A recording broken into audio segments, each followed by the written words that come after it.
nan ap lave boisson nou.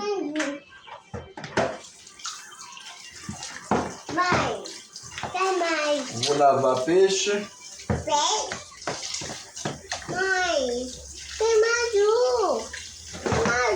M'occuper chez Maya.